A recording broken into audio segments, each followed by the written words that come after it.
Thank you, Sarah. And thank you for leading us through that conversation with our fierce tech founders here in the region. Just great stuff all around. And I'm sitting here this afternoon trying my very best to be a sponge and absorb as much of the information as I can from these fabulous leaders. So thank you for leading us through that. And as we're getting set to move on to the making a difference in our community conversation, I can't help but get excited by the faces I'm seeing joining on to our Zoom chat here, who will be joining us in the next bit. Just before we get to that, let me please remind you that we do have a KWCF, a Kitchener-Waterloo Community Foundation Fund for Gender Equality, and we encourage you to donate if you can. Please don't forget to sign into this platform and fill out your profile, especially that basic information and your volunteer experience while setting your profile to public, so that we can show your individual contributions along with the visualization of all the participants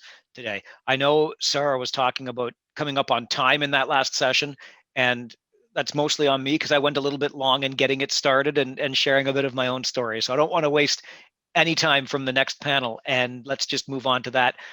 Allow me to introduce, please, Louise Gardner, who is going to lead us through this next conversation. She's with Kitchener Rotary, and she will be our moderator for the Making a Difference in Our Community conversation. Good afternoon, Louise. Good afternoon. I'm happy to be here. So am I on, Mike? You are. It's all you now. Awesome. Well, this is my first time as a moderator. I've been in the public eye in my past life, was an executive leader for Carlson Wagonly Travel for many years and then retired. I've been a Rotarian for over 25 years, and I'm super excited to be moderating this Recognizing Women Making a Difference in Our Community. And welcome to everyone joining us today.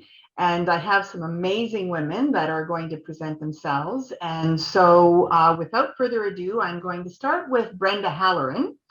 So Brenda, tell us a bit about yourself. Well, thank you, Louise, and hi, everybody. It's wonderful to see so many faces here, see so many participants, because it's really important to have a discussion about what we're doing in the community and to recognize all the great things that are happening. So about me, I've been a member of the Rotary Club of Waterloo since 2006.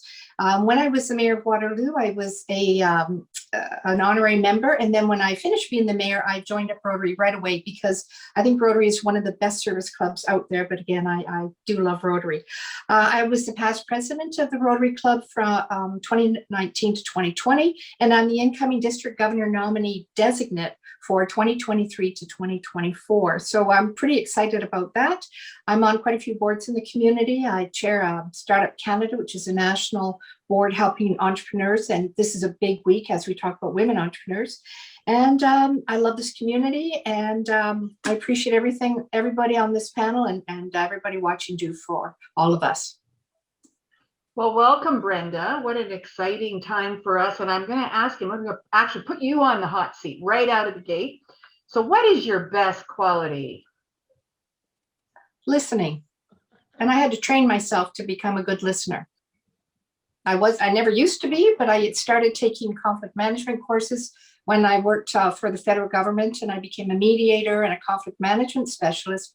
And I had to train myself to listen with 2 ears and speak with 1 mouth. That is amazing. I will tell you, Brenda, that is probably my worst quality. I am not. I am definitely a talker. I am definitely a talker. That's great. Well, thank you for that, Brenda. Next up, let's ask Kelly Stice to introduce herself. Kelly, unmute. Yep. Perfect. There we are. We still can't hear you. There we go. There you go. You're good. Okay. We do this all the time. We've been a year at this, and I still feel like such a newbie at all of this technology. But Kelly Stice, in terms of where do I start? Well, I do want to start with, I'm a proud grad of University of Waterloo. Graduated with a Bachelor of Arts in Social Development Studies from Renison College. So many, many moons ago, I came here for my higher education. I currently work for the City of Kitchener, and I work in our community center section, and have the capacity to work with many wonderful people and partners and community. I'm also a president-elect for the Waterloo Rotary Club. So there's a bit of a theme and certainly lots of connection here. I've been with Waterloo Rotary for, I think, since it's been about 2017, so a few years. I'm also a proud board member of Focus for Ethnic Women, and we'll hear from someone later on. So really proud to be working with a wonderful group of women looking to empower each other. And because I like to stay connected to my community, I am a volunteer with the City of Waterloo. I'm a block connector, so I get to get out there and talk to my neighbors and try and put some programs and create some connections that just make us better neighbors. So that's who I am. Excellent, excellent. And it's interesting because there is a bit of a Rotary theme here. I'm the current president of the Rotary Club of Kitchener, and I was asked to put this panel together. So the first place I reached out to was Rotary. And so, but we have some non-Rotarians, so don't worry, it's not all about Rotary. It's about all people who do good in our community. So tell me, Kelly, everyone has a different teaching and learning method. What is your learning style? What would you say is the best way for you to learn? So it's something that I've kind of evolved. I always wanted to, early on, we did that in college and university and high school, where you talk about what is your learning style. And I think what I've kind of really have come to appreciate is that I have an experiential learning style. I like to kind of see and be a part of things and really be present to learn and understand kind of what are all the different factors that impact my growth and development. Nice, very nice. And do you think that as a woman, you would have, incurred a different learning style than a man? Did you ever feel that you were different in some way, or do you feel that you're, basically the same in that? I think women are more naturally kind of a connector, but that doesn't mean that men can't be. I had this conversation with my husband the other day about, growing up. And one of the things that was taught to me when I was growing up was I was really good at math in elementary school. And we were taught that, you better fail. Women can't be too good at math or better than men. So you might want to fail a couple of those tests. And I thought, wow, I remember as a young girl thinking, really? So I tried and I didn't do so well, so that I, could prop up my male counterparts. And I thought, well, you know what? That doesn't feel good, because I'm smart at this and I need to excel and support my skill set. And so while I never kind of went into a math dominated career, I still always hold that lesson true, because I don't know that my male counterparts have had to diminish their skill sets in order to prop women up. Wow, I like that. Interesting. What about you, Renu? Tell us a bit about yourself. So I'm Renu Bandari. I'm the Executive Director for Focus for Ethnic Women. Kelly just mentioned that. I was born in India. I came to Canada in 1974. My mother was a math teacher and my father was an accountant, two things I never wanted to be, an accountant or a teacher, and I became both. So I came with a degree in science, but I went to school here, and now I'm a chartered professional accountant. That's what I became. My journey has been great, actually. I came as an immigrant. There were no agencies supporting immigrants at that time. So I had to learn on my own. And the best way I found was if I kept my ears and eyes open and I was mindful of what was going on around me, I learned. So that has been my learning style. And that's helped me along the way. And I would say that to connect with people, I connect with feelings.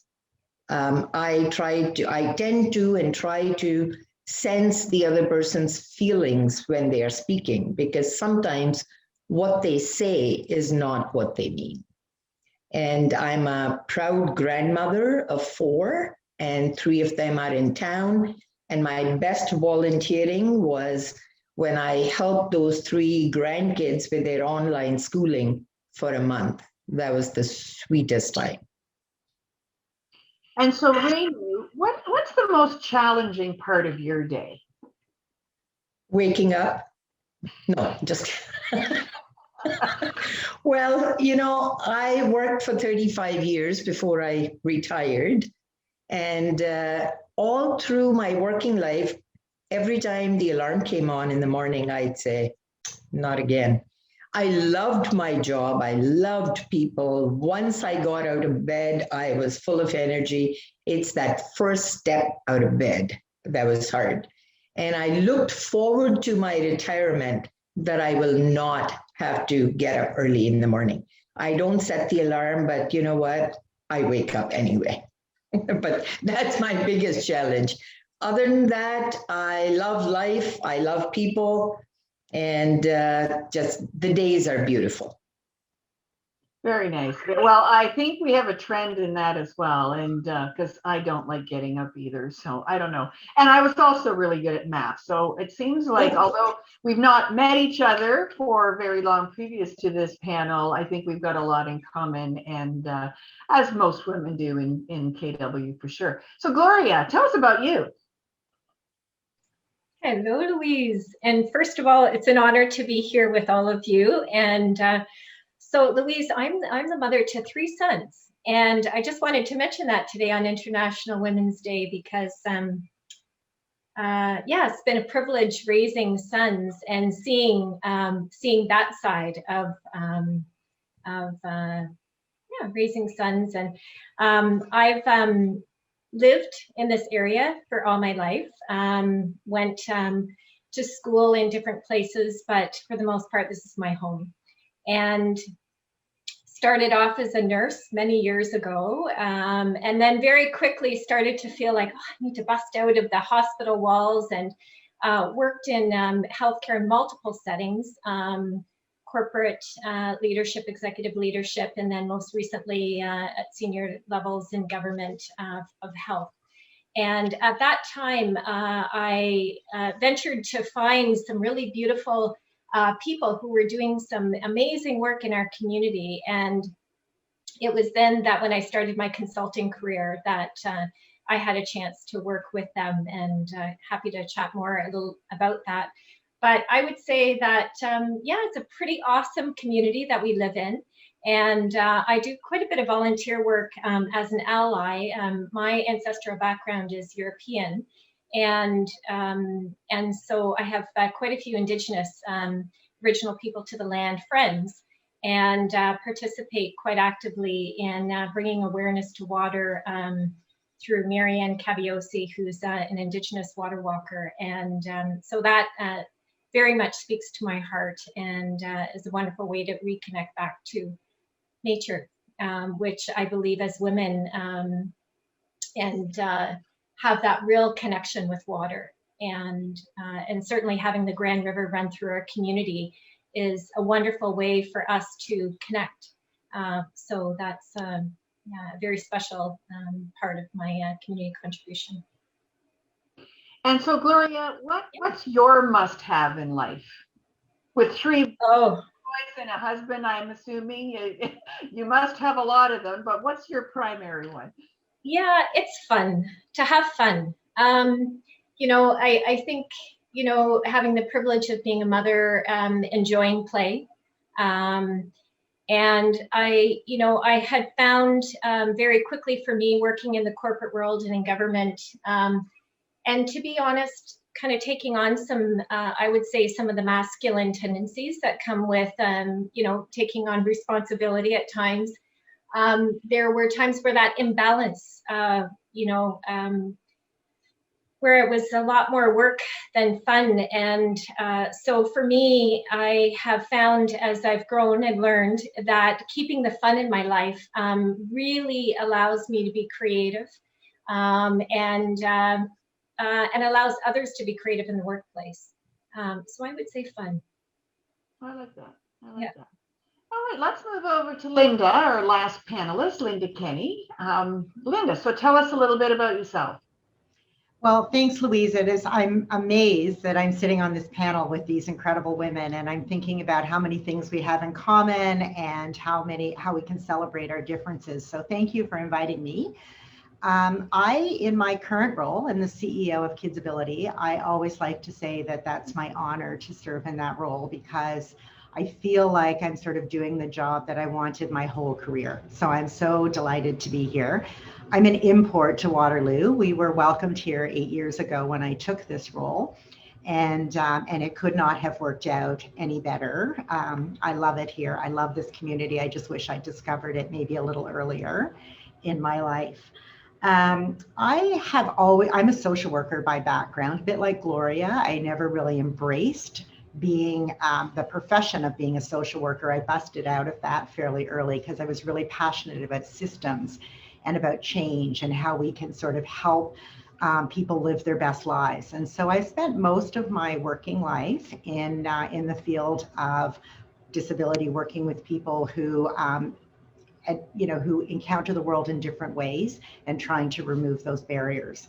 So I love it that I'm here at Kids Ability, where I'm going to say we're seeing, but of course that has a different meaning. In the last 12 months, we see about 11,000 kids a year in this community. And each and every one that comes through the door is just a gift to us who work here. And so for you, what's your morning routine? I am a morning person, actually. I would rather meet with you at 7 in the morning than 7 at night. I was for many years, Renu's shaking her head. I was for many years a single mom, 2 boys also. I think that's when I carved out that routine of having my time in the morning. It was my time when, I could just sort of be there with my coffee, contemplating, thinking about my day. I always remember my youngest son would sometimes come downstairs, curl up on my lap and say, "My body is awake, but my feelings are still sleeping." And I often think about that in the mornings, whenever I'm sort of curled up on my couch. Now my children, of course, are adults and have moved on. But I think about that when I curl up on my couch and and I'm sort of thinking through my day. I really, really in this lockdown missed the YMCA. I was a morning Y person, and so I've tried to recreate some of that in my basement. And so usually by about 6 o'clock in the morning, I'm on the treadmill, but I'm looking forward to the day when I can actually pack a backpack and go back to the Y. So it's my routine in the morning, and then I come to work. Very cool. Very cool. So Brenda, let me ask you about Rotary. We talked a little bit about Rotary before, and I mean, we know that Rotary does a lot of good in our community. I was lucky enough to introduce Chair Karen Redmond last week at the State of the Region address. So what type of community projects do you and your Rotary Club do for the community? Well, I just maybe take a bigger approach, because there are 5 clubs, Rotary clubs in KW. There's 1 in Waterloo and there's 4 in Kitchener. And what I'm really proud about what we're doing with Rotary is that we're starting, the 5 clubs are working together on joint projects. And this is something that I think is really important for the community, because you get a group of really passionate volunteers and committed and dedicated people who are part of Rotary, working together. So one of the biggest things that are all Rotaries, but Waterloo, of course, is raising funds for Kids Ability. Kids Ability was started up by the Rotary clubs, and we have a strong history of support with Rotary, and we love Linda, and we love Lisa and the team at Rotary. And for me personally, I don't know if you know this, Linda, but my grandson is taking speech therapy classes with Rotary.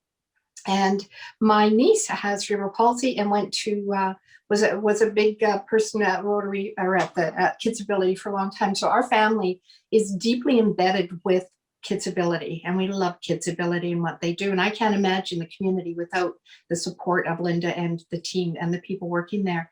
So all the Rotary clubs of KW do support Kids Ability, and we raise funds through golf tournaments, through, there used to be, car sales, house sales.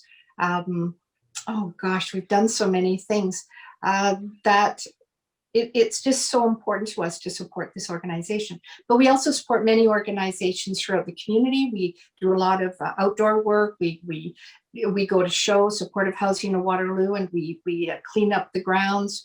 We had our golf tournament. We do the mayor's breakfast. Unfortunately, we haven't been able to do it for 2 years in a row, but do the mayor's state of the city address. And it brings almost 440 people together to listen to the mayor and hear how great we're doing in this community. We do our annual citrus fruit drive, and we just sold thousands of boxes of fruit in this community and donated some to the food bank. We go to the food bank when we're allowed on a regular basis to sort food and to provide support. But for me, it's, and like I say, all the clubs are doing these things all across this community. We paint, we clean, we dig, we build, we have fun together. We try to provide events, community events that bring family and children together. And again, at Kids Ability, we were having our annual Fun Fair Day, which we haven't been able to do. And hopefully this year, maybe, but I don't know, where we would bring the families, all the families going to the center together and give them a day of fun. And this was really wonderful. And to be working just together as Rotarians. And our latest biggest thing as Rotarians joining and working together is an environmental group, which I know, Louise, you're taking the lead in that, and I'm really excited. We also are running this Catch the Ace lottery to raise funds, and Kids Ability and the 2 hospitals are the recipients of this. And this was actually one of, I think, Louise, you might know the history more, but it's one of our first really big joint partnerships as Rotary clubs. So that's really something. And as Rotarians, just to sit in fellowship and friendship with other people, like-minded people who have got your back, who are there to support you and help you is really, really important. Rotary is an international organization of 1.2 million members in over 200 countries, and there's 35,000 chapters. It's a big thing. And we take on some big projects globally. So I found a place for myself that fits my volunteer needs to give back to the community, but it also provides me with the most wonderful friends. And quite a few of them are sitting around this table. And Renu and I worked at Revenue Canada together, so please don't hold that against us. We're retired from it. And Renu, I know, is an exceptional individual, and Focus for Ethnic Women is quite an organization. So we have a lot of things going on in our community. COVID's been a real challenge. It's been a challenge, but we're all just waiting. We are waiting to get back out there and do what we can for this community and to support everybody. And day by day, we're getting closer.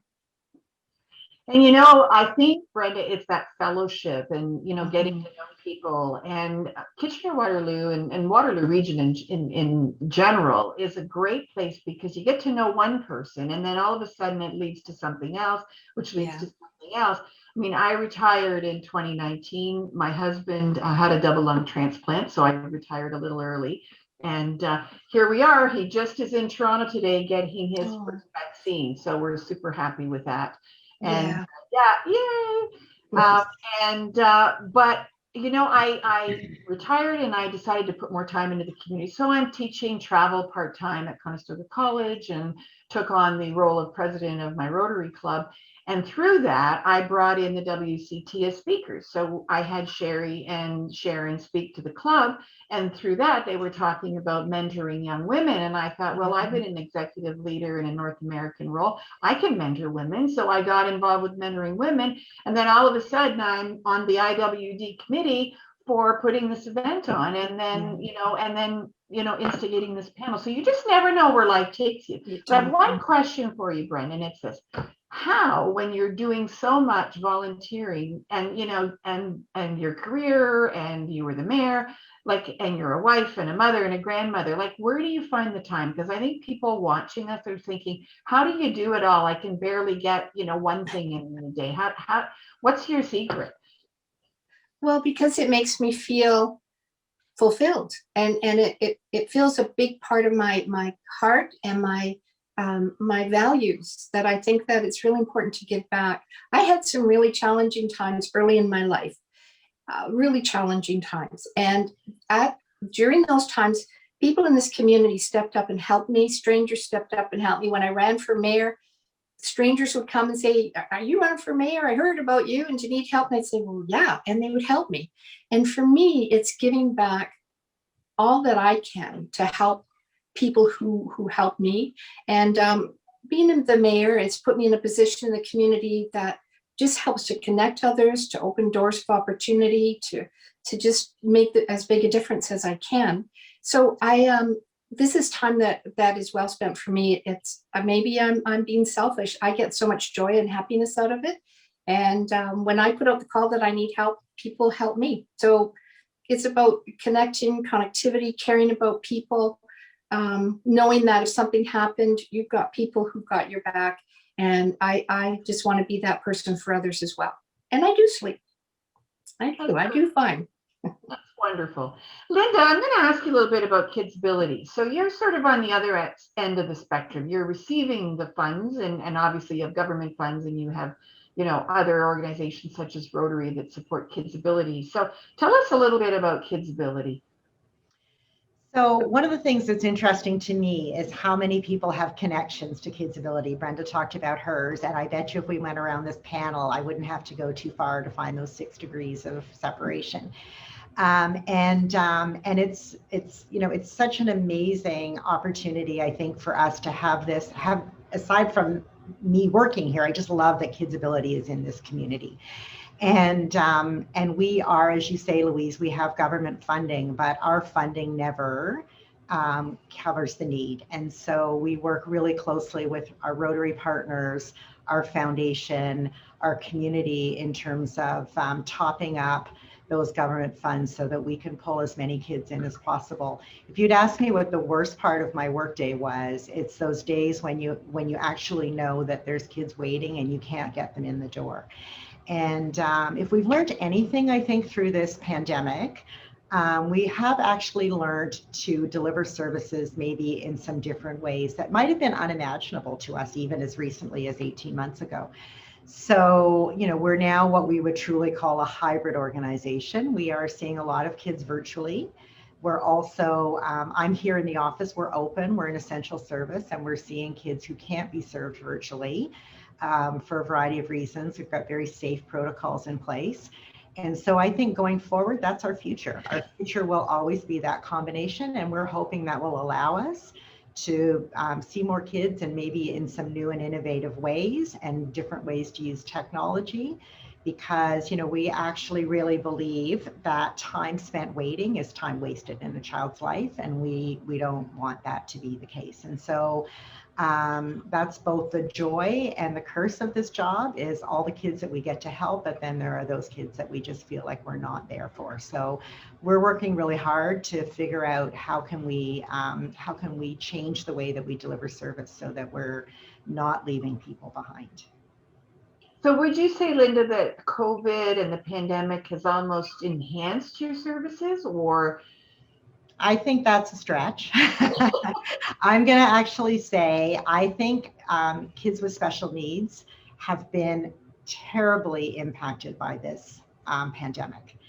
And so we're doing the best we can to find new ways. But so many of these kids had their services abruptly halted for all sorts of good reasons related to public health and shutdowns. But all of a sudden, you know, some of the supports and services that families relied on no longer existed. We saw in many cases, parents, particularly mothers, I will say, on International Women's Day, picking up the slack for that. We saw so many of our families, moms in particular, leaving the workforce, stepping back from the workforce in order to manage their child's care at home. In our own staff is largely women. I think we're 91% women. We're often women of young families. Same thing. We saw a lot of our staff needing to step back their hours because they were just trying to manage all of this at home. So, you know, as we start to see things hopefully open up, we start to see vaccines in place, we start to see a new normal in our world, we are anticipating that there are a lot of kids out there who missed a year of opportunity. And we're anxiously looking at how can we were already behind the 8 ball. So how do we make sure that we are there for those kids? Because I do actually think there are lots of kids who have lost time through this whole pandemic. I read a report from RBC recently that 20,000 Canadian women have left the workforce from last February to October 2020. Yeah, and due to the pandemic, and a lot of personal sacrifice, and I would think that you would see that as the center. And Gloria, what types of, you know, pandemic sacrifices have you seen in, you know, in sort of your area? Oh, and I would have to say some of the joy that I've seen is some of the women who are leaders in the shelter system who have young children are bringing them onto the calls, right? And there's noise in the background and they're playing. And I think back to when my sons were little, and it almost felt like we couldn't do that. That wasn't acceptable at the time. If you had children, they were making noise. No, you need to, you know, be quiet. I'm on the phone. But what I noticed is that the women are realizing, no, like this is, we're in a tough situation. I have work and I have a family. And so for me, I was so thrilled to see that because it felt like it was a breakthrough in some way. And the other way, I looked at it and I thought, you know, we certainly are, history is repeating itself, is what I saw, you know. But to your point around the larger pandemic for those that are homeless, precariously housed, I mean, it became so prevalent in our community. There was a question around, well, how many people really are homeless and how many people are, you know, living on the street and in encampments? And one of the 6 agencies within the Inner City Health Alliance that I work closely with, have the privilege of working with, have been advocating for a long time, the working center around, no, there are a lot of homeless individuals in our community that we're just not seeing. And sure enough, as soon as COVID hit, it became more and more prevalent. And I don't know if that was your experience, Linda, but it was almost like as if you could see there was a light on and you could see the reality of the need. What was really inspiring, though, is how the community rallied. The food bank and others, but things like bathrooms closing, you know, in COVID, right? In the city, and this is, you know, Kelly, you know this because you're working through this, and then the implications of that, not that it was intentional, but it was just, oh, I didn't realize how accessible the bathrooms were for those who didn't have access to bathrooms. So where are we now as far as the COVID? I think, you know, there's been an amazing movement through with places like a Better Tent City coming forward, developers and others coming forward to say, how do we come together as a community? It's not a government issue. It's a whole community, you know, coming together. And I think we've seen some real good work as a result. But so that's what those are my initial thoughts, Louise. So Gloria, KW Inner City Health Alliance. So tell me a bit about that. How did that partnership come about? Well, when I was in government, the role I had was overseeing the health system. And so that was part of what I enjoyed, was going out in the field and seeing how the dollars were being used. And I remember one night, myself and a colleague, we were out on the back of the Sanguine bus handing out clean needles and condoms and giving food around one of the harm reduction vans. And I remember thinking, you know, this is really impactful, and health isn't funding this smaller agency that is touching those who are most vulnerable in our community. And then I went to St. John's Kitchen and, you know, realized, oh, a lot of the funds are coming from the mayor's dinner, the big mayor's dinner that happens every year, right? And health was funding, but a small portion. And I committed to myself that when I started my business, that I would go to those agencies and work with them to see if they'd be interested to come together in a collaborative, knowing that a larger voice and building capacity would probably benefit those who were homeless, precariously housed. And we went and broke bread one night, the different leaders, and that started a commitment to work together under key principles. And as a result of that, we've been able to,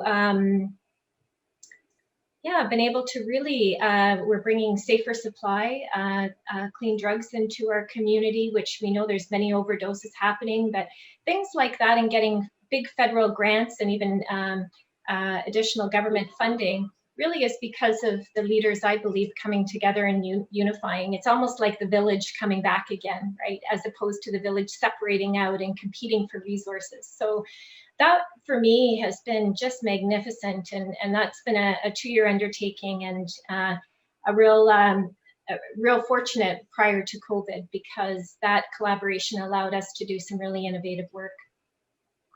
And what inspires you most about this work? Oh my gosh. I think I'm a bit of a rule breaker and a barrier buster, and that's in my DNA from being very young.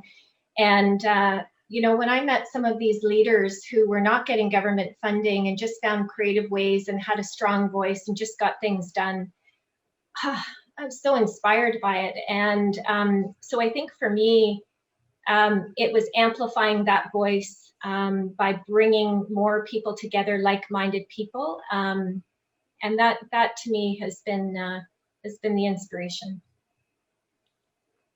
Nice. I mean, from the heart, right? Thank you.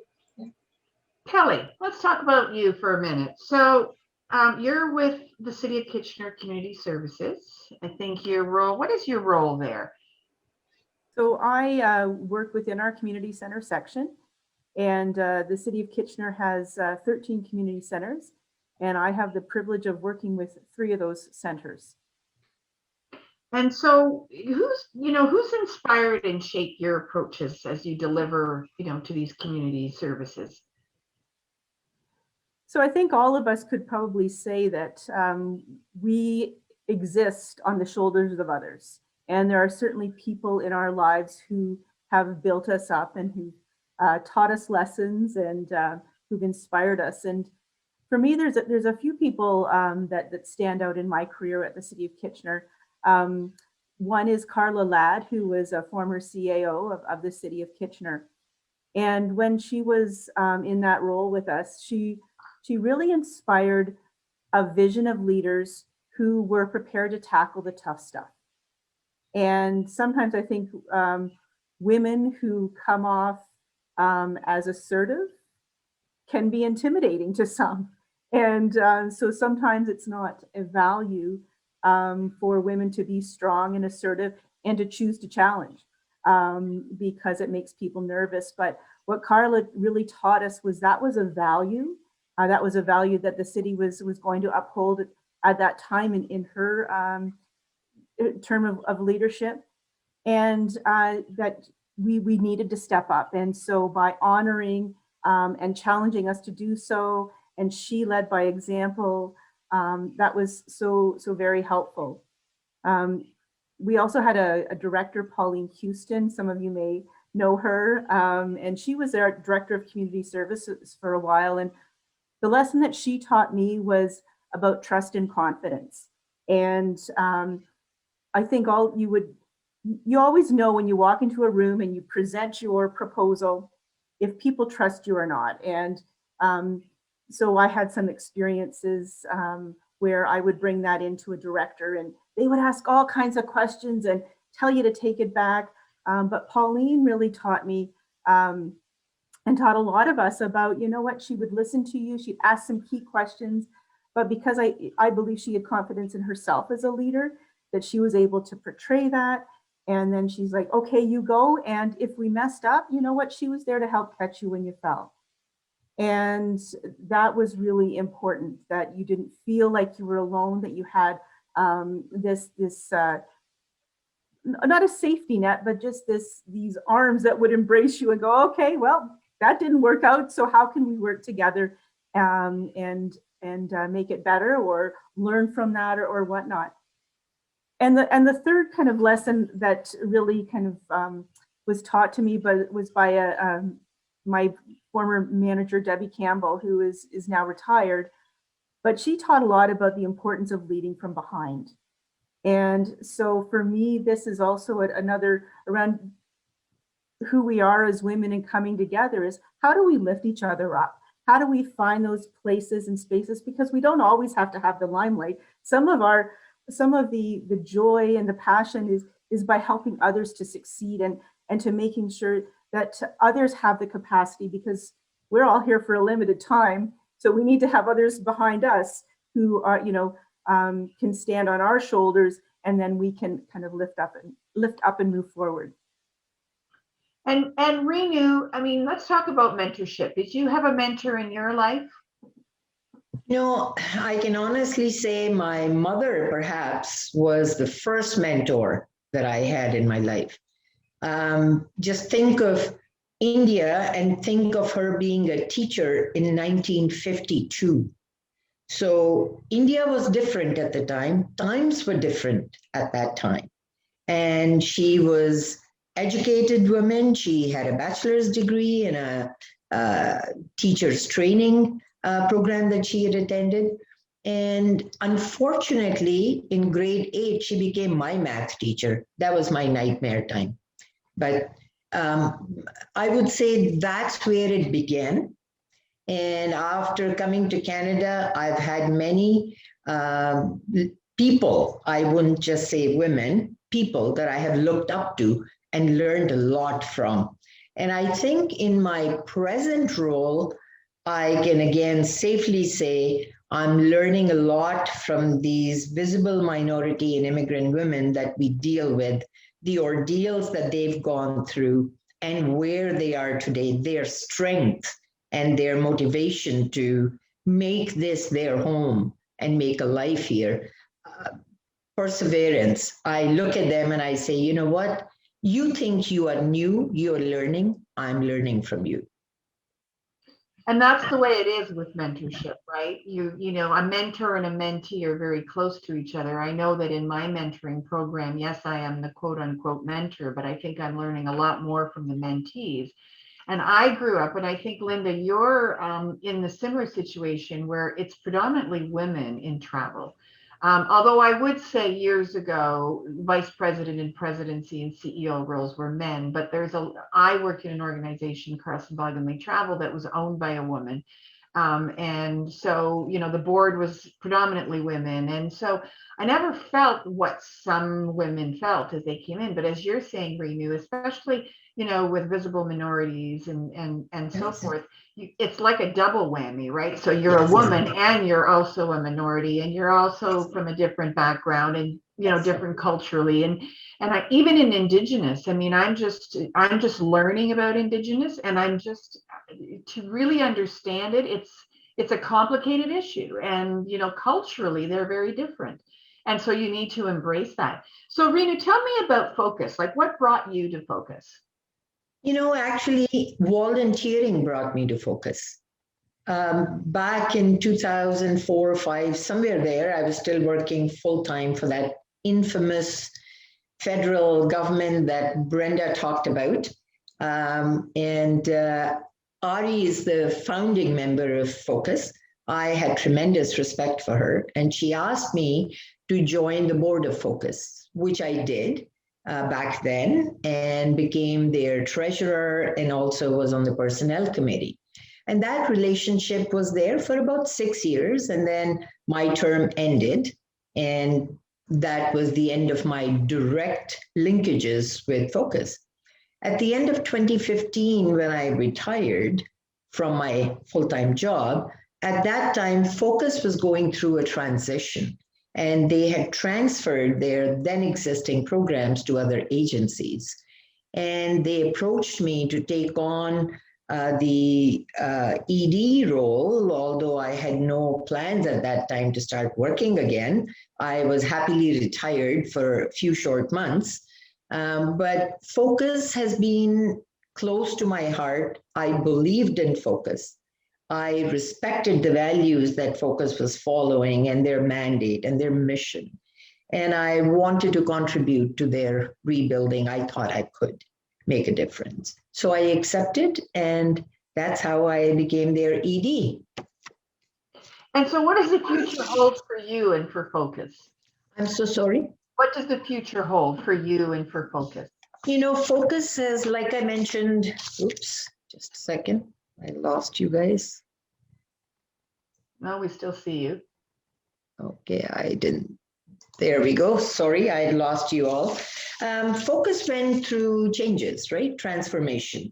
And the motto we followed at that time was change with the times and take the programs to where the people are. So that's what we have been following. We have a very dynamic board of directors. They provide excellent guidance. And instead of having a physical location and asking people to commute and get there for the programs, we said, no, we will take the programs where the people are who need them. And with that in mind, we started a computer program at basic, intermediate, advanced level while the community centers were open, and then everything went online. We also joined hands with Reception House. They had government-assisted refugees coming in, and our face was the first face of Canada they saw. So we introduced them to the community here. And going forward as well, actually even currently, in addition to the computer program, which filled a niche, we realized it's a technological world we live in. And these women, immigrant women who are new to Canada, they need the digital literacy just for survival, not for looking for anything else, but to survive in today's world. So we started that. And then we realized because of the pandemic, they need to learn how to use Zoom. So we taught them that, took our programs online. There was lack of physical activity. So we started an online yoga program. We joined hands with Wilfrid Laurier University in their research project, trying to figure out if physical activity leads to integration. So we are the consultants for that. And that's been an amazing journey so far. And now we are starting a youth program. In fact, tonight will be the first session. So we have a lot to look forward to. We are also forming alliances with a lot of other agencies in town. And that is helping us pool our resources together to provide even better service. So what we aim to do is stay at the grassroots level. That's where the need is, and that's where our niche is. And take our programs as far and wide as we can and form alliances with these wonderful immigrant women who are coming in. And we are building bridges from one heart to another and learning about different cultures in the process. It's an enriching experience. I'm so glad that I joined Focus. I love the way you talk about technology. I mean, I'd heard a story about, back in the day, you could come into town, on a truck, 2 guys, 2 women, whatever, and you could get a job working in a factory and make enough money to be able to have, an apartment or housing, and then, start a life in a community. Today, it's no longer like that. You absolutely have to have technology to be able to have advancement. And I see a lot of heads shaking up and down. I know our old audience only sees us one at a time, but we're kind of in a Hollywood Squares view here. But it is true, you do need technology. And I know, Kelly, like you're working within the communities, in the community services. So what do you see, like how are you providing success for those communities that you're working with? Well, Renu talked a lot about that, the value and the power of connection. And because there's not space really for any one person to do it alone, that we are much better when we are connected. We are much better when we know each other. And I think it was said in the session and the panel before us about diversity allows us to reach our potential. And that is, all kinds of diversity. And I know Rotary, from a more broad perspective, is really looking at the power of diversity and inclusion. We look at that at the City of Kitchener. We've got the Mayor's Task Force on Diversity and Inclusion. I mean, it is prevalent and we need to respond. And so for me, that's the importance of connection. And so how do I look at my role in that? In a way to connect people, in a way to connect others who may not have normally thought that there was an alignment in their values or in the outcomes that needed to be achieved. And that's, I found, has been very, very valuable and helpful. And so, Kelly, you are the incoming president, which will happen on July 1st for Waterloo Rotary. So do you see a connection between your work life and your Rotary life? Like, how do you see yourself shaping the role of the president of the club? Absolutely. Well, I think one of the things I just love to do is connect people and really build on relationships. This pandemic has given us all kinds of wonderful opportunities to connect in different ways virtually. I certainly have, being part of Rotary, got to meet people across this globe who I never would have had a chance to meet without this current technology and this current approach. But there's also something to be said about the personal connection, and so for me, I'm hoping that we'll be at a place. I can't imagine, Louise, as the president, you've led your club through a time where it's been so difficult to maintain connection. And I think that's one of the reasons why people join Rotary is that camaraderie, that ability to be connected. So I also want to find with Waterloo Rotary places and spaces to tell our story. And Rotary is everywhere. And at some level, I'm sure Rotary has had some impact on a building that you see, or a park that you walk in, or a student, perhaps in the Peace Studies program. There's certainly a lot of impact. And I really want to look at finding a way to tell our story, because it's a great story to tell. And I also want to look at supporting the development of a diverse and inclusive club, because as I said, I think it will only help us to reach our potential. And we've certainly made a lot of headway in that way. And we've talked about, Brenda talked a little bit about how our clubs have collaborated. And one of the things that a story that I will share that was so helpful was with our membership chair. And I have to always name the people who lead some of this stuff, but Carol Parsons is our membership chair at Waterloo Rotary. And she was working with a Rotarian who, he just wasn't finding his place with our club. It wasn't meeting the right time. And so as opposed to losing that person, she found a place and a space for him to belong. And that doesn't have to be just Rotary. I think all of us have places and spaces to belong if we have that right connection. And so that's, what I try to do in my work life, but also what I'm hoping to bring to Rotary. And I think that's so valuable. And I do agree. And it doesn't have to be Rotary to Rotary. And Rotary is just one organization that does good in the community. There's Zonta and there's the Lions Club. And, women in Rotary only happened in the late 80s. Pat Tallman and Kathy Smith were one of the first two women in Kitchener Rotary. And there was 200 men and 2 women or 3 women in that time frame. And I know that we're very proud and that there's a lot more women in Rotary. And now we're trying to get some younger women in Rotary. But, volunteering takes time. And to your point, Brenda, it's great for the soul.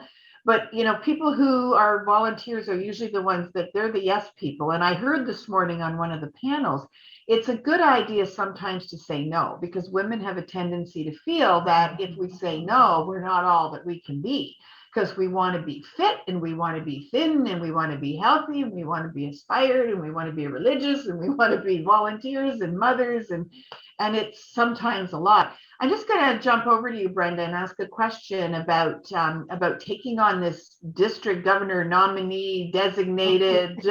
You've got the title of a lifetime. So what inspired you to start to work at the district level and try to do a little bit more for Rotary? Well, after going through a year of the president's role, and I was in the year that we kind of were hit with COVID. So a year ago, I was hit by COVID, and it was so disappointing to me because I had so many things I wanted to accomplish with our club. And I listened to Kelly and to you speaking and just, how much Rotary is capable of doing. And we've really been hampered in that. So there was an opportunity to apply for a role at the district governor level and the district council level. And I thought, well, why not? If you don't apply and try, then you won't know if you can get it. And I went through an application process and a very, very stringent interview process. And I'm just so honored and thrilled that I was accepted. So I now will spend the next few years learning from the district council and the committees. And Louise has played, I'll shout out to Louise, she's played a huge role in district in our training and organizing. And if you want anything done, Louise is the person you absolutely talk to. And I don't know how you feel, how you survive your volunteer work, Louise, and everything that you do. It's incredible. But I just felt that I would like to take a further leadership position in the organization because I really believe in the work that is done. And the global outreach that this organization has is pretty astonishing. The next, in 2 years, the incoming Rotary International president is the first woman. Her name is Jennifer Jones, and she's Canadian, and she's from our Windsor Club. I've heard her speak. She gives me goosebumps. But to go from a, as you were saying, Louise, Rotary has been predominantly men globally, and to have women starting to step up in these positions of leadership.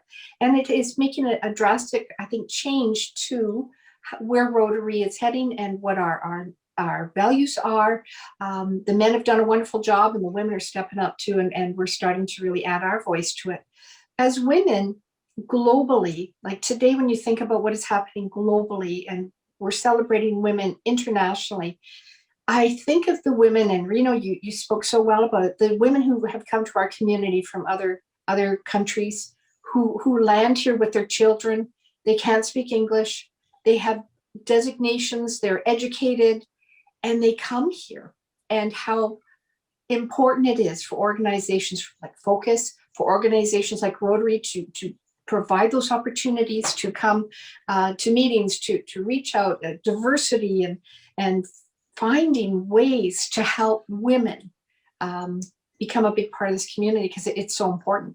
So I think today is really a wonderful day to celebrate what we're doing in this community, to highlight some of the work that's being done because there's so much going on in Waterloo region. And it's pretty impressive to be on this panel and hear what's going on. But to all the women who are listening, I want to just give you a shout out and thank you for everything that you do. We have a lot of responsibilities on our shoulders. We carry a lot of that responsibility, but we do it with grace and we do it with strength and resilience and tenacity. And happy International Women's Day to each and every one of you. It's amazing. Linda, comments? So Brenda, you just reminded me of a quote because I was, thinking about something that I wanted to send out internally here to our staff. And you just reminded me of this. A diamond is a chunk of coal that did well under pressure. That's so us. I think if we sort of think about this being International Women's Day and all the diamonds that we have in this community, and nothing has tested us like the last 12 Balanced word. I mean, obviously you're leading an organization of, predominantly women and men as well. And like, what's your thought on it? What's your secret? What's the one thing that you can impart to our audience today that can help with it? So I'm probably the worst poster child for that, Louise. I mean, I think I try and find that balance between sort of diet and exercise and sleep. And I actually was taking to heart Gloria's words about fun. I need to find more of that. But I also, we've tried very hard, I think, over this last year we refer to it here as listening with our hearts, because I think young families in particular, most everybody, but particularly we see young families under tremendous pressure.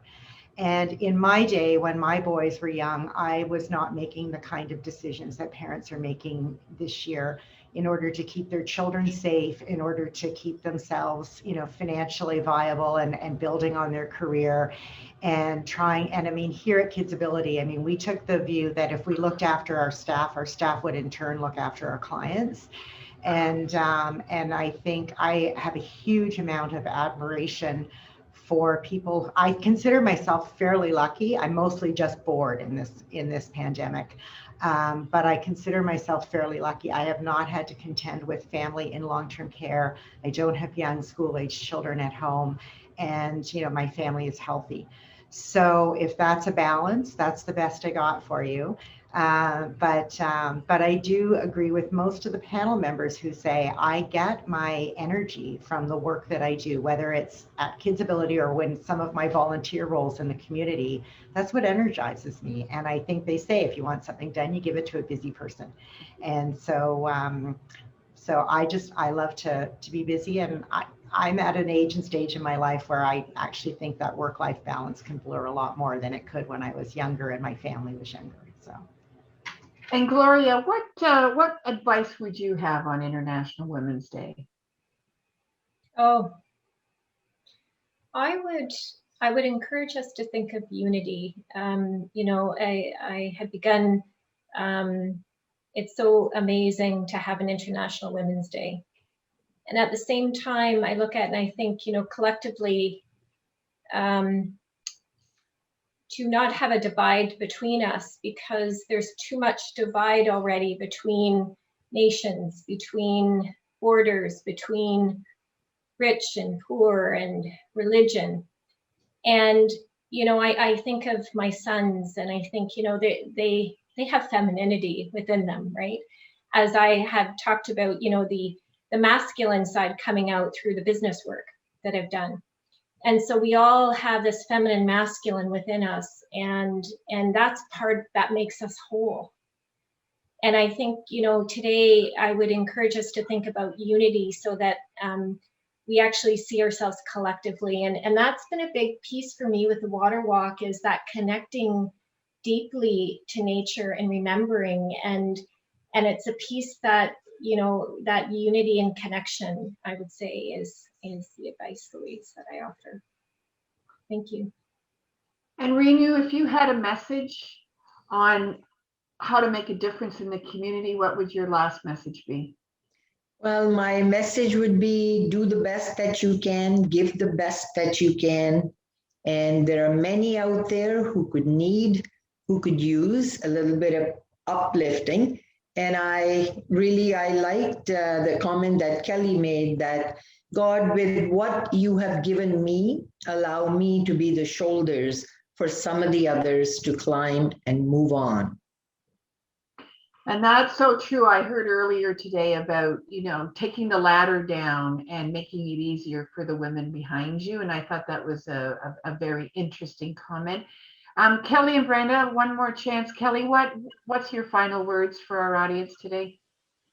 I think just to follow the theme that's happening right now is let's find ways to lift each other up. Let's find ways to say thank you to each other and be specific. What are the tools, or what was it that person said or did that made you feel good? We take so much time to tear others down. I think our focus needs to change and we need to build each other up. I love it. I love it. And Brenda? Well, I always say, believe in yourself and take good care of yourself. And don't be afraid to reach out for help, because I think a lot of women find that they're shy or it's weakness, but we're all here to surround each and every one of you with loving arms of support. There are wonderful women and wonderful opportunities that are just here waiting to help out. So don't be afraid. It's not a weakness to ask for help, and we all need help sometime, but just love yourself and believe in yourself, because you're amazing. And these are such great words, and thank you so much to all of you for joining me today and sharing your wisdom and your thoughts and your morning routines and who you are and why you are who you are. I've known some of you for many years, some of you are brand new friends, but like everything in life, I always consider someone that I've met or had a relationship with as a friend. And I'm super happy, and I'm you know, just tickled pink that I've been able to facilitate this. And I just wanted to remind people that the KWCF has set up the donation page, and there is a link on our homepage. So don't forget that, you know, we are looking for a few donations in order to support that organization. All donations do receive a tax receipt, of course, and all the money raised will be distributed directly to Gender Equality Fund applicants whose projects didn't receive enough funding from that organization in January. So if everybody can just give a little bit, it will do a lot of good in our community. I guess we are going into a musical break. Mike, I think you're taking us into the next section. I see him. He's ready to go. So thank you, everyone. And it's been wonderful. Thank you, Louise. Thank you. Thank you very much, Louise. And thank you to the panelists. Boy, oh boy, if Mike's ready to go, he's nowhere near as ready as Linda and those 6 a.m. workouts at the Y. Oh my goodness, the inspiration and the motivation for me to get out there earlier in the morning. Thanks for another great conversation this afternoon. As Louise mentioned, we are going to take a quick interlude and enjoy some music and some video. There is one more conversation to come still this afternoon, though. So please, attendees, stay with us to watch some affirmations, thanking our community through this series of video vignettes and entertainment and musical interludes that highlight women and organizations who have chosen to challenge gender bias and inequity and have helped to create an inclusive world that empowers women and celebrates their achievements. We'll be back for the next conversation at 3:45.